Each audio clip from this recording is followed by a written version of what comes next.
Welcome back to my YouTube channel. आज आपका नया टॉपिक शुरू होने जा रहा है। नए टॉपिक्स में हमारे पास कुछ डेफिनेशंस हैं एरर्स के रिलेटेड। वो डेफिनेशन आपके पास क्या क्या हैं?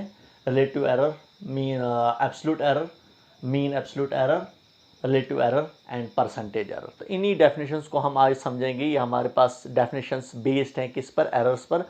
जो एरर हमने लास्ट टॉपिक जो हमारा एरर था और उसकी टाइप्स भी हमने पढ़ी थी। एरर क्या होता है आज फिर से आपको बोलूँगा मैं। एरर क्या है? जब भी हम किसी एक फिजिकल क्वांटिटी को मेजर करते हैं तो मेजरमेंट्स में अगर हमारे पास कोई गलत वैल्यू आती है तो उसी को एरर कहा जाता है। तो एरर कैसे हम निकालते हैं? It is a difference between true value and measured value. समझे आप? ट्रू वैल्यू जो हमारे पास एक फिजिकल क्वांटिटी होती है उसको उसमें से हम मेजर्ड वैल्यू को सेपरेट करते हैं, तो जो आपके पास जो वो वैल्यू आएगी तो उसी को एरर कहा जाता है। तो उन्हीं एरर्स को हम दूसरे तरीके से समझेंगे। यहाँ पर हमारे पास कुछ डेफिनेशन हमारे पास हैं। एब्सोल्यूट एरर क्या होता है, मीन एब्सोल्यूट एरर क्या होता है, रिलेटिव एरर क्या होता है, या परसेंटेज एरर क्या होता है। तो सबसे पहले हमारे पास क्या है? Absolute error. तो एब्सोल्यूट एरर क्या है? बिल्कुल जैसे हम एरर्स को डिफाइन करते हैं इसी तरीके से हम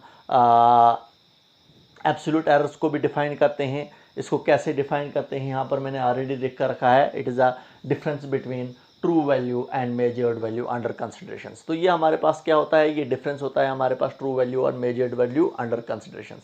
तो देखिए यहाँ पर हमारे पास जो है ये ट्रू वैल्यू हम यहाँ पर कहाँ से फाइंड आउट करते हैं?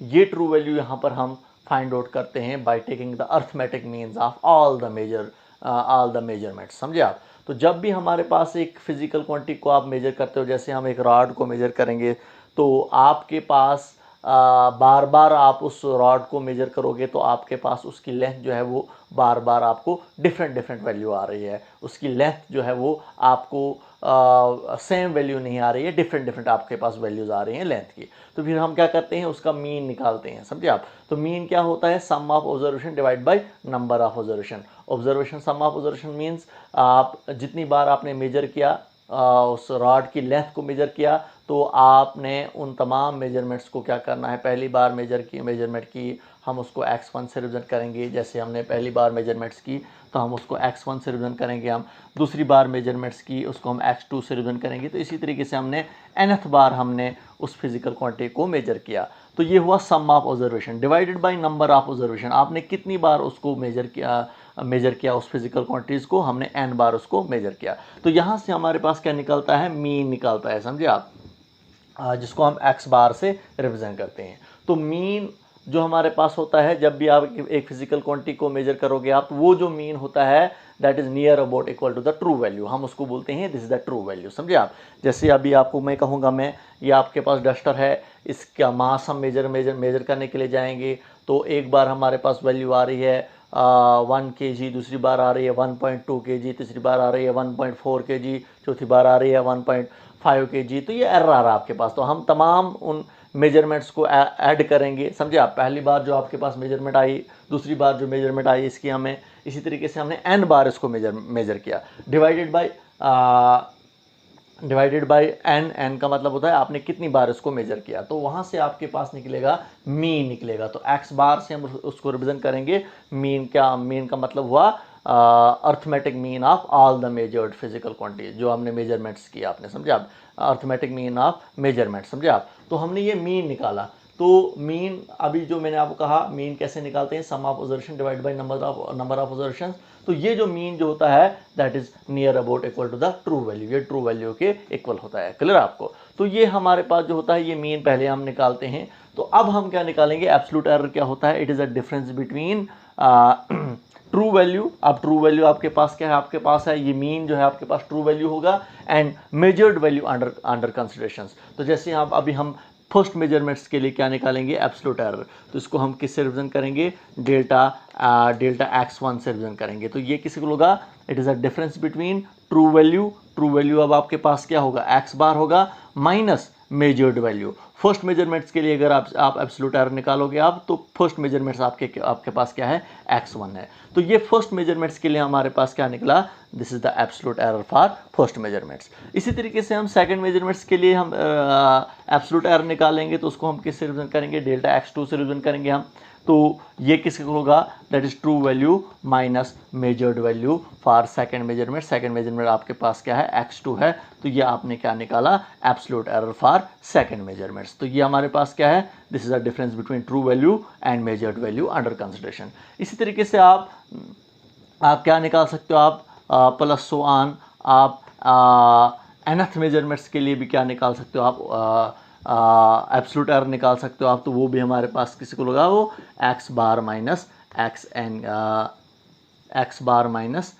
एन के इक्वल होगा। तो यह हमारे पास x बार क्या है, आपके पास है ट्रू वैल्यू, माइनस हमारे पास क्या है, एक्स एन हमारे पास क्या होता है, that is the measured nth measurement. समझे आप। तो ये nth मेजरमेंट्स के लिए हमारे पास एब्सोल्यूट एरर, ये हमारे पास सेकंड मेजरमेंट्स के लिए एब्सोल्यूट एरर, ये फर्स्ट मेजरमेंट्स के लिए आपके पास क्या है, एब्सोल्यूट एरर। तो हर एक मेजरमेंट्स के लिए आप क्या निकाल सकते हो, आप एब्सोल्यूट एरर निकाल सकते हो। तो ये आपके पास पहली डेफिनेशन है। एब्सोल्यूट एरर क्या होता है, एब्सोल्यूट एरर जो होता है हमारे पास, it is a difference between true value and measured value. True value हमें कहाँ से मिलेगा, आपने तमाम मेजरमेंट्स का क्या निकालना है, आपने मीन निकालना है। तो मीन जो आपके पास जो निकलेगा वो आपके पास that is equal to the true value, वो ट्रू वैल्यू के इक्वल होगा। तो यहाँ से हमारे पास क्या निकलेगा, एब्सोल्यूट एरर निकलेगा। समझे आप। तो absolute error for first measurement, absolute error for second measurement, absolute error for इसी तरीके से absolute error for nth measurements. तो थर्ड मेजरमेंट्स के लिए निकाल सकते हो आप, फोर्थ मेजरमेंट्स के निकाल सकते हो आप, जितनी भी हमारे पास मेजरमेंट्स होंगी। अब इसके बाद आता है आपके पास नेक्स्ट डेफिनेशन आती है mean absolute error. Mean absolute error को हम डेल्टा x बार से रिप्रेजेंट करेंगे। समझे आप। तो ये हमारे पास क्या है, ये किसके इक्वल होगा, that is mean absolute error जो होता है, it is the arithmetic mean of all absolute error, arithmetic mean of all absolute errors. तो एब्सोल्यूट एरर्स का आपने मीन निकालना है। तो फर्स्ट आपके पास एब्सोल्यूट एरर क्या है, डेल्टा x1 है, इसका मैग्नीट्यूड ले लेंगे हम, मॉड से रिप्रेजेंट करेंगे। इसी तरीके से सेकंड एब्सोल्यूट एरर आपके पास क्या है, डेल्टा x2 है। इसी तरीके से plus so on delta xn represent करेगा हमारे पास क्या है, this is the absolute error for nth measurement. तो ये हुआ sum of measurements, sum of absolute errors. समझे आप, sum of absolute errors divided by number of absolute errors. तो यहाँ से हमारे पास sum of absolute errors divide by number of absolute error, वो किसके होता है, मीन एब्सोल्यूट एरर्स के इक्वल होता है। तो मीन एब्सोल्यूट एरर क्या होता है, it is simply arithmetic mean of all absolute errors. Arithmetic mean of all absolute error जो होता है वो किसके होता है, वो मीन एब्सोल्यूट एरर के इक्वल होता है। तो ये हमारे पास जो है, यहाँ पर देखिए, ये भी हमारे पास आपको पता है अर्थमेटिक मीन क्या होता है, sum of all absolute errors divided by number of absolute errors. तो यहाँ पर हमारे पास एब्सोल्यूट एरर कितने हैं, n एब्सोल्यूट एरर हैं। तो first absolute error plus second absolute error plus so on nth absolute error divided by n हुआ। आपने कितनी बार आपने एब्सोल्यूट एरर्स निकाले, समझे आप। तो हमारे पास ये n रिप्रेजेंट करेगा नंबर ऑफ एब्सोल्यूट एरर्स को। तो ये जो हमारे पास जो ये मॉड रिप्रेजेंट किया, ये मैग्नीट्यूड्स को रिप्रेजेंट करता है, magnitude of first absolute error, magnitude of second absolute error, इसी तरीके से हमारे पास magnitude of nth absolute error. तो this is the second definition of mean absolute error. Mean absolute error क्या होता है। थर्ड डेफिनेशन क्या है हमारे पास, that is relative error. Relative error, relative error, relative error हमारे पास क्या होता है, it is a ratio of mean absolute error to the true value of measurement of a physical quantity. समझे आप। तो ट्रू वैल्यू हमारे पास जो होता है, जिसको हम x बार से रिप्रेजेंट करते हैं, ट्रू वैल्यू हमारे पास क्या है, ये कहाँ से हमें फाइंड आउट हुआ है, true value of any physical quantity. समझे आप। उसकी ट्रू वैल्यू हमारे पास कहाँ से फाइंड आउट होती है, हम अर्थमेटिक मीन निकालते हैं measurement of a physical quantity. जब भी हमारे पास एक फिजिकल क्वांटिटी होती है, उसका अर्थमेटिक मीन निकालते हैं। समझे आप। उसकी मेजरमेंट्स की अर्थमेटिक मीन निकालते हैं। तो जो हम आपके पास अर्थमेटिक मीन होता है वो ट्रू वैल्यू के इक्वल होता है, जिसको हम x बार से रिप्रेजेंट करते हैं। नेक्स्ट डेफिनेशन आपके पास क्या है, दैट इज परसेंटेज एरर। तो परसेंटेज एरर हम फाइंड आउट करेंगे। परसेंटेज एरर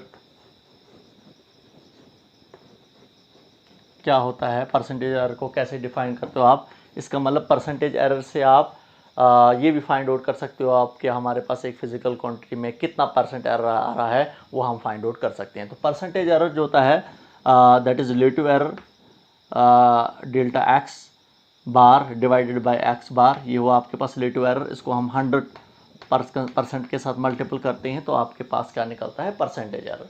तो परसेंटेज एरर जो होता है वो सिंपली हमारे पास क्या होता है, ये हमारे पास रिलेटिव एरर इंटू 100% के साथ हमने मल्टीपल करना होता है, तो आपके पास परसेंटेज एरर निकलता है। तो इसका मतलब हम ये भी फाइंड आउट कर सकते हैं कि कितना एरर हमारे पास आ रहा है एक फिजिकल क्वांटिटी को, जब हमारे पास जो है एक फिजिकल क्वांटिटी को हम मेजर करते हैं, वहाँ पर एरर आ रहा है, वो भी हमारे पास जो है हम यहाँ पर एक तो हमारे पास जो है एरर भी फाइंड आउट कर सकते हैं हम, कितना एरर आ रहा है आपके पास, और उसके बाद हमारे पास कितना परसेंट एरर आ रहा है वो भी फाइंड आउट कर सकते हैं परसेंटेज एरर की डेफिनेशन से। तो परसेंटेज एरर जो होता है ये हमारे पास रिलेटिव एरर इंटू 100% के इक्वल होता है। तो रिलेटिव एरर क्या होता है, it is a ratio of mean absolute error to the true value. समझे आप, उसको मल्टीपल करते हैं 100% के साथ तो आपके पास निकलता है परसेंटेज एरर। तो इन डेफिनेशंस को हम यूज़ करके न्यूमेरिकल करेंगे हम। समझे आप, नेक्स्ट वीडियो आपके पास वही होगी और न्यूमेरिकल्स में आपको क्लियर हो जाएगा परसेंटेज एरर कैसे निकालते हैं, एब्सोल्यूट एरर कैसे निकालते हैं, मीन एब्सोल्यूट एरर कैसे निकालते हैं। तब तक के लिए okay, good bye, thank you.